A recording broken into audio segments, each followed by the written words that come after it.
31 points. Screen knocked loose by Davis. Davis to the other end. Davis lays it in, and he's got 50. Also a career-high 7 steals, and it's 102-100.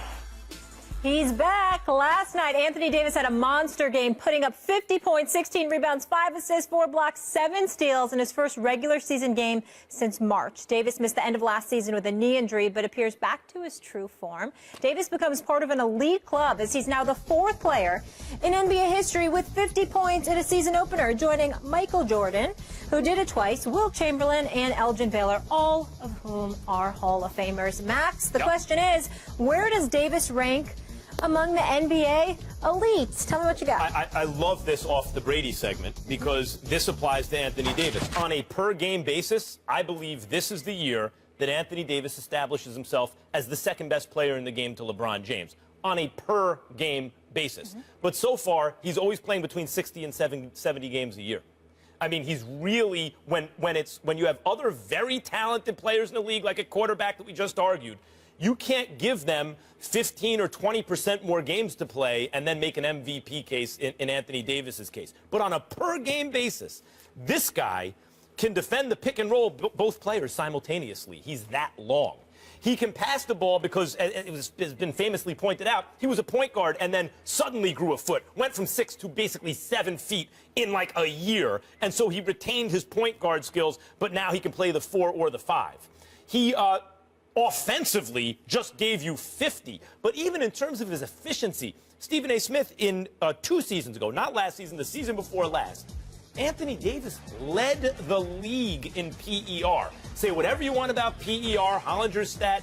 PER is imperfect, but it is a much better shorthand for finding out how good a player is, at least offensively, than just saying points, rebounds, assists. It's better shorthand because it tells you how efficient they are while they're accumulating those numbers. And Anthony Davis was the best in the NBA during the regular season at that. And in fact, his Pelicans made the playoffs without that much around him by bumping off a Spurs team that really needed the win that night for playoff Last position. game of the regular season. Last game of the regular season. They were highly motivated. And Anthony Davis, as a one-man band, did it by himself. And then to have a performance like he had last night, among the great opening day performances of all time, per game this year, he will establish himself as second to LeBron James in the NBA. Well, again, he has to stay healthy. We understand that. I'm going to say the jury is still out about that because I think Kevin Durant is a freak of nature, and I think he's one of the top 3 players in the world. Steph Curry's got to have the kind of year that he had. It's a guard-oriented league. If I had to pick between one or the other, you know, obviously you're going to think about the guard. See, where Steph Curry comes into play, here's where it's deceptive, y'all. I look at a guy like Steph Curry, for example, and I'm talking about throwaway game 1. I'm talking about last year based off of last year's performance.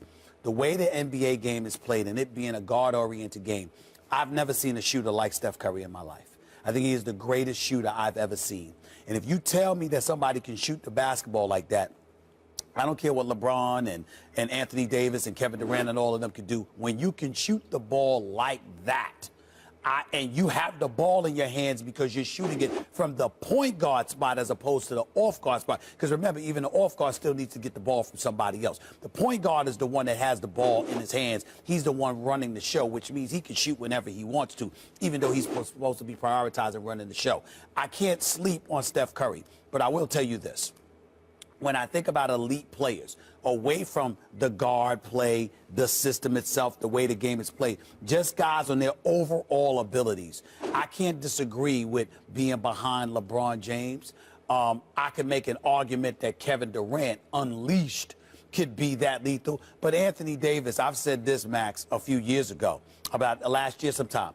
I said Anthony Davis in 3 years, if healthy, will be the best player in the world. He is that big time because Kevin Durant's not him defensively. Now, offensively, I think Kevin Durant could be whatever he wants to be. But defensively, he's not this kid. This kid actually defends centers. He defends power forwards. He can rebound. He can block shots. And more importantly, he's focused on doing that. So clearly, he's elite in that regard. My concern about Anthony Davis, however, is who's he playing with. Did you see last night's game? I mean, Max, I don't know how to put this into words. I cover the NBA. Tim Frazier, who the hell is that? Who? He got Etwan Moore, Solomon Hill, Lance Stevenson. I mean, we know those names. Terrence Jones is there now. I mean, who the hell put together this roster? I mean, I mean, Demps and these boys in New Orleans, they got to get it together. Because when you got a player like Anthony Davis, he's a generational talent. You got to give him more help. I mean, like, how do you even describe Anthony Davis? He's got Kevin Garnett ability defensively. Garnett was a more intense defender at the same point in his career, I think. But Anthony Davis has that kind of length and ability, and offensively has things that no one else can really do given his size. He's an amazing player. You know, Rick Fox put me up on something, though, when I was doing LA radio, talking about the Lakers needed a big man. They maybe when Okafor and other guys were available. Yep. The Lakers never draft big men, really. Not the ones who turn out to be great. Not about buying them. I mean, Kareem, Wilt, those guys. Shaq. Because big men, and I know Anthony Davis isn't a classical big man in the sense he's not going to bang down low, but he is a giant. He's 7 feet tall. Because you don't know how their bodies are going to react to an NBA schedule and to the punishment, etc. You need to see through attrition who's left standing before you choose that guy. And Anthony Davis, the only thing, I think we agree about this, that can stop him is injury. For that reason, when you say who's going to be the best player in 2 or 3 years, who's going to eventually take over for LeBron, I like Karl Anthony Towns. Not only did he come into the league shooting the three better than Anthony Davis, but given his injury history so far, knock wood, you hope everyone stays healthy, I think he's the safer bet. Anthony Davis has yet to show that he can really stay healthy all season. Now, it is a point guard league when you talk about where he ranks in the constellation of NBA stars, and you bring up Steph Curry and the kind of shooter he is. It's not just that Steph Curry can hit shots, hit the three. It's that he can hit from way behind the arc. So not all spacing is created equal. When he hits from 30 feet, the defense has more to cover, and now guys like Draymond are 40% shooters just about. Not normally, but with Steph on the team, because they have so much time to shoot the ball. I understand the value there, but there are other guys like Damian Lillard and others who can approximate what Steph can do.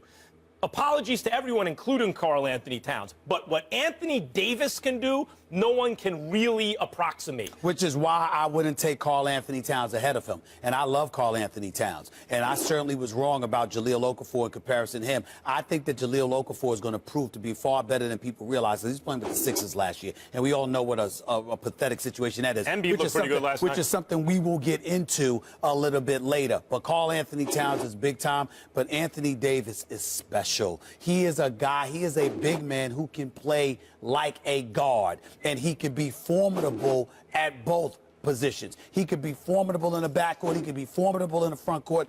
It does not matter. He's a matchup nightmare, and he has significant prowess defensively. But you might be a bit sullied by who you're playing around. This is the same Anthony Davis that averaged 31.5 and 11 rebounds in a 4-game sweep to the Golden State Warriors a couple of years ago. 31.5 and 11 rebounds on better than 50% shooting when everybody and their grandmama knows you are the only option that they have on offense. It is a crime what the Pelicans have put around him. That squad No is a joke, and they're. By the way, here's the last thing about Anthony Davis. He's 23 I want to say this last years point. old. I want to say this. I want to say this last one. Demps and the crew, let me say this. I ain't wishing nothing on anybody. Got nothing but love for them. I hope they get it together. But if things continue to go this way, something's going to have to be done, because you can't have this kind of talent around a talent like Anthony Davis. And in case anybody out there is looking for an executive, may I throw out a name before we go to break? How about Joe Dumars, a guy that guided the Detroit Pistons to like 6 or 7 consecutive conference finals appearances, 2 consecutive NBA finals, won an NBA championship, arguably could have won a second if Rasheed Wallace had remembered to guard Robert Horry in the corner instead of leaving them open. The bottom line is Joe Dumars has been out of this game. I'm seeing a lot of these analytics, dude, your favorite people, and others getting opportunities. I am sorry. They don't deserve it ahead of Joe Dumars. Joe Dumars needs to be an executive in this league, and if New Orleans doesn't get their act together soon, somebody needs to call one of their homegrown products, which is Joe Dumars. We'll leave it there. Let's stay in the NBA. Trust the process. You don't want to miss how Stephen A. feels about the 76ers' plan to get out of the NBA's basement. That conversation is next.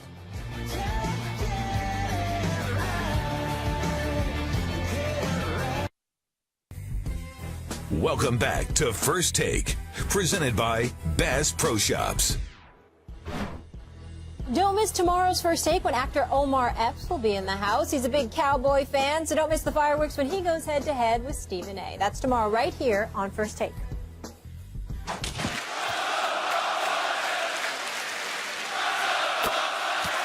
And they're chanting, "Trust the process," in a nod to Sam Hinkie, who was the general manager here.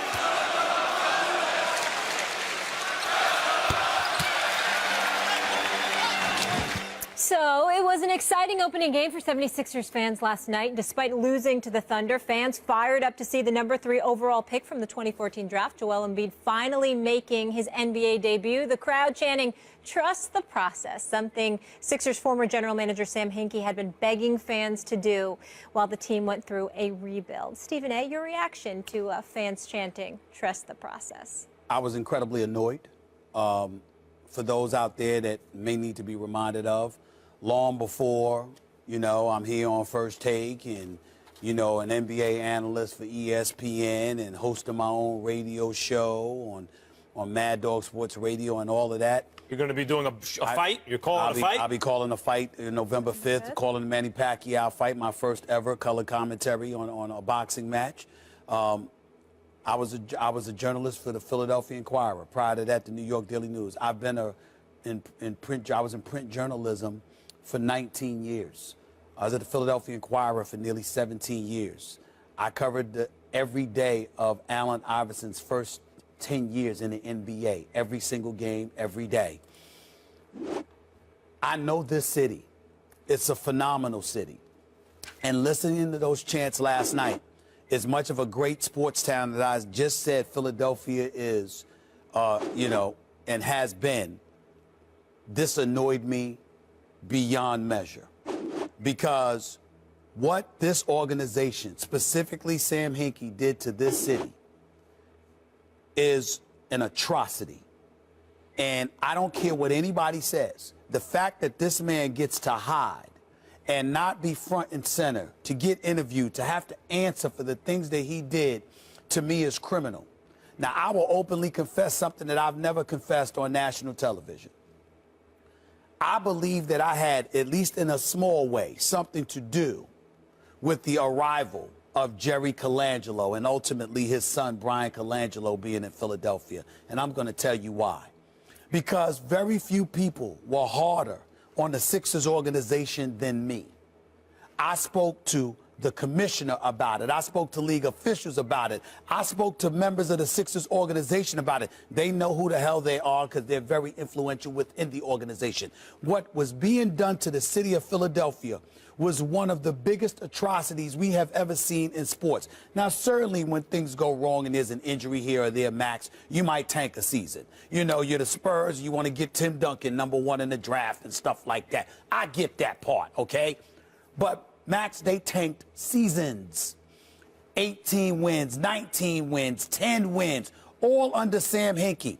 He refused to spend money, wasn't willing to draft veterans or bring veterans on the roster, trying to win basketball games. It is one thing to lose, but it is one thing to be so alarmingly inept that you literally sat back and asked a city, wait, eventually, we're going to get there. So in the meantime, why not just stink up the joint for years?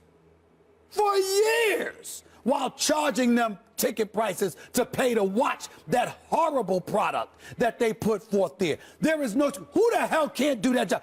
I can quit right now and do the job that Sam Hinkie did, because you're giving me the license to throw seasons. I understand that he was very adroit with the cap and in terms of the players that you bring and save them. I get all of that because you got a capologist to help you do that and an analytics dude with the numbers. I'm not knocking him for that. I am saying to you that no matter what he did that was good, he flagrantly was willing to sacrifice even to give the impression of trying to win games in order to do it. For years is my issue. You do it for one, that's fine. But when you're tanking seasons, it can't get much worse for sports than that. And oh, by the way, it was nice to see Joel Embiid last night. He played well. You got a product like him. Look at the guards you had around him. I'm going to leave it at that. Well, first of all, the reason they're chanting trust the process he said trust the because process. Embiid. Yes. And they're excited about Embiid, the fans there, and Embiid said trust the process, and look what happened with the process with Embiid. You took him third, his draft stock He's been was a little out for low 2 years. because he's hurt, but he may be a franchise-changing player, and they had the patience to draft him. Would you draft somebody in basketball and wait 2 years for them to get on the court? At number 3 overall, 3 years? you cannot pass on Joel Embiid. You couldn't pass on him. He was too good. I'm just asking you a question. Yep, You're going to yes, draft yep, somebody. yep, I'm going to draft somebody in 2013, knowing they ain't going to play before 2016. Sure. As a matter of fact, I want to talk about Sam Hinkie for a second. Go ahead. The reason he did all those things is because he's smart. He is not the smartest guy in the room, but he is smart. He is smart. There are those who could have done what he did and made progress more quickly and also fielded a more competitive product, I believe. That's what I'm saying. That's possible. But just because you didn't hit the optimal thing you could have done doesn't mean you didn't do a good thing. Remember that 13-page letter he wrote when he resigned? I read it start to finish. I found that tone-deaf and self-congratulatory. Yes. However, there was lots of good stuff in it, and here were the two best things. You have to have a tolerance of uncertainty, and you have to be long science. You know, you don't short a stock, you're long on a stock. It means you keep it, you believe in it.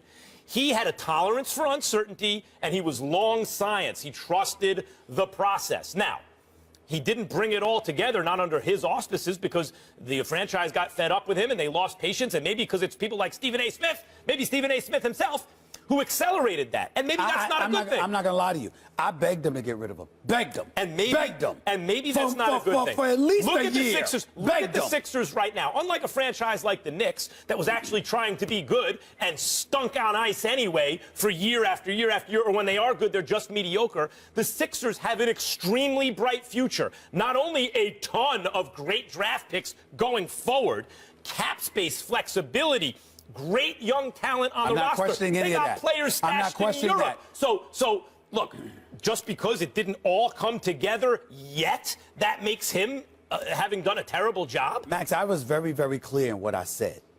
I said 19, 18, and 10 wins. It's one. Wait a minute. It's one thing to be that bad. It's another thing entirely when you're intentionally trying to be while charging the paying customer. It got so bad, Max. That's where we disagree. Listen, it got so bad, Max, that the commissioner got involved, had conversations, and ultimately the ownership for the Philadelphia 76ers brought Jerry Colangelo in because they said, my God, you can't ask one of the top 5 markets in the United States of America to sit idly by. Listen, I want to address this. Wait, you brought up a lot of stuff. I want to address it. That wasn't a lot. That's a very simple point. That goes to the integrity of the game. Right. When you're tanking. However, that's not the GM's fault that the rules incentivize a smart person to tank. Max, that's why there was so much you should talk be ashamed about of yourself. redoing the way we draft. Listen, we're not just in the NBA. Let's be clear. Your point is clear. My point is clear. I'm saying you should be ashamed of yourself. You should be ashamed of yourself. Wait. Max, this is the point. Shameful. This is the point, and you brought it up. Max. You brought it up. You said if you're trying to win and you stink, that's okay. Wrong. You would much rather be a team of a. Wait. Guys, we're taking a break, but we're coming back to this. Finish your last point. You should be ashamed of yourself. You would seriously. Much you should be ashamed. Don't you ever be an executive for any of my team. Right. Ever. Finish your point. We're going to go to break and come back to it. Oh my God. You would much rather be the fan of a team that's trying to tank and is no good for draft.